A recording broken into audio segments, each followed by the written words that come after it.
Bonjour, je vais vous raconter aujourd'hui une invention complètement inutile, fascinante et quand même super utile, vous allez voir. On est en 1880 et Alexander Graham Bell vient d'inventer le téléphone, donc la super classe. Et le même Alexander Bell se dit « Moi j'aimerais inventer un téléphone qui utilise la lumière du soleil ». Et il invente le photophone. Alors voilà comment ça marche, vous allez voir, c'est hyper simple. Vous parlez dans un micro. Donc le micro il fait vibrer une membrane, et cette membrane vous l'accrochez à un miroir. Donc quand vous parlez, le miroir devant vous il fait comme ça.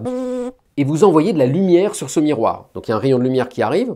Et évidemment, vous, quand vous parlez et que vous faites ça avec le miroir, et la lumière, elle se barre à différents endroits. Et à l'autre bout du jardin, vous mettez un autre miroir qui, lui, va récupérer la lumière que vous venez d'envoyer et va la retransformer en un mouvement de vibration sur un haut-parleur. Alors Bell développe vraiment l'appareil et ça marche. Sauf que c'est tout pourri. Ça marche qu'à petite distance, ça marche pas très bien, on entend très mal le son, ça marche bien moins bien qu'un téléphone. Donc l'invention a fait un bide complet. Mais 100 ans plus tard, cette invention inutile a eu une conséquence majeure. Il se trouve que Bell, quand il faisait ses essais, pour récupérer la lumière et faire vibrer le haut-parleur, avait découvert un effet. Il avait découvert que quand il mettait de la suie de cheminée, truc tout noir là, en recevant la lumière, la suie elle se mettait à vibrer et à créer du son.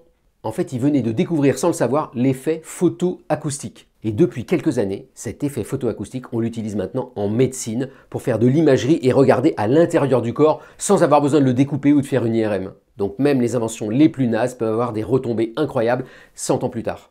Bonne journée!